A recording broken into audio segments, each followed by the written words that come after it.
તો હાલો ગુજરાતી મિત્રો, તો આજે આવી ગઈ છે ધુરંધર 2, ધુરંધર બીજો એનું ટ્રેલર આવી ગયું છે. તો ટ્રેલર કેવું છે અને તમને ખબર છે કે 2 દિવસ પહેલાં થોડીક અપડેટ આવી હતી કે ભાઈ ટોક્સિસનું પ્લસ થવાનું, તો એ પતી ગઈ. ટોક્સિસ પોસ્ટપોન થઈ ગયું અને ધુરંધર હવે 19 તારીખે 19 માર્ચે આવે છે. હવે એના લગભગ થોડા જ દિવસ બાકી છે. તો આજે એનું ટ્રેલર આવી ગયું છે. 3 મિનિટનું કોઈક ટ્રેલર છે. તો જેવું છે 3 મિનિટ ઉપરનું પણ ટ્રેલર છે, પણ લાગ્યું ના સારું 3 મિનિટ ઉપરનું ટ્રેલર, કેમ કે સારું એ ટાઈપ જેવા સ્ટોરી ચાલુ કરીને પહેલાં લેવલથી કે જે પહેલું ટ્રેલર આવ્યું હતું તમને ખબર છે. મને પેલો પાકિસ્તાનને કહેતો કે તમને શું કરી લેશો, અમે એવા નજીકમાં જ રહીએ, શું કરી લેશો, એથી ટ્રેલર ચાલુ થઈ જાય. એટલે પહેલાં જે ટ્રેલરમાં જો પહેલું બતાવવાનું સીન આવે છે ને એમાં ધુરંધર 1નું બતાવવામાં આવે છે કે આવી રીતે સ્ટોરી હતી. એના પછી મેન સ્ટોરી ચાલશે. ટ્રેલર કટ બહુ સારો છે. ટ્રેલરમાં કોઈ જાતનું કોઈ છેડછાડ નહીં કરી, ફાસ્ટ મોશન કે સ્લો મોશન કે બધું એક પ્રોપરલી બતાવવામાં આવે છે.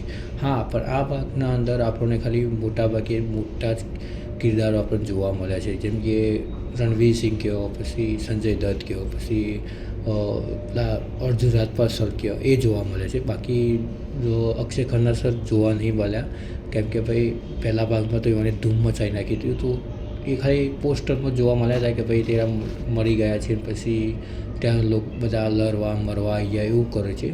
અને ટ્રેલર જોઈને તો એટલું લાગે છે ભાઈ આ વખતે જે આદિત્ય ધર છે, જેને આ મૂવી બનાવી છે, ડાયરેક્ટ કરી છે, ભાઈ આ વખત તોડી નાખશે. ભાઈ બધા રેકોર્ડ તોડવાના છે, કેમ પહેલા ભાગે તો 300 કરોડ ઉપર કમાણી કરી નાખી. એટલે ભાઈ જે ધુરંધર 2 આવશે ને એ ગજબ લેવાનું આવવાનું છે. મારે એક્સપિરિયન્સ કે બહુ હાઈ લેવલ થઈ ગઈ કે ભાઈ સારું ધુરંધર ગમે તે 19 તારીખે જોવાનું, એટલે જોવાનું 19 તારીખને પણ 2 દિવસ પછી પણ પિક્ચર જોવા જઈએ.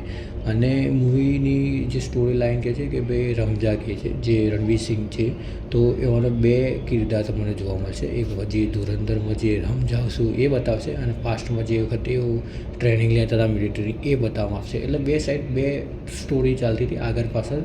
ગરીબ પર જે પાકિસ્તાનનું બતાવતું, ગરીબ પર ઇન્ડિયાનું ટ્રેનિંગ બતાવતું, એ બતાવતું હતું.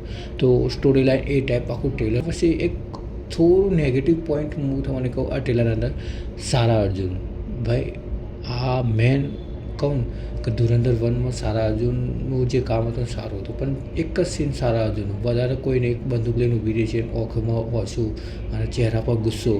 એટલે ખાલી બસ એટલું કહું કે સારા અર્જુન વિલનમાં ના બતાવે, બસ હિરોઈનમાં બતાવે, કેમ કે તેને વિલનમાં જોવાની મજા નહીં આવે. કેમ કે તમને ખબર છે કાંતારા 2માં રૂકમતી વસંત હતી, તે પહેલાં સારી હતી, પછી વિલન બતાવેલા સારું ના ગમ્યું. એટલે મારું ટ્રેલરમાં જે આ કદાચ જુઓ તો મારી એટલી રિક્વેસ્ટ છે કે ભાઈ સારા અર્જુનને તમે વિલન ના બતાવતા, કેમ કે ક્રશ છે અમારી ભાઈ, હિરોઈન છે અમારી, એટલે ભાઈ એને ક્રશ ના, અમારી ક્રશ છે, એને વિલન ના બનાવતા. બાકી ઓલ બધા એક્ટરનું કામ સારું છે.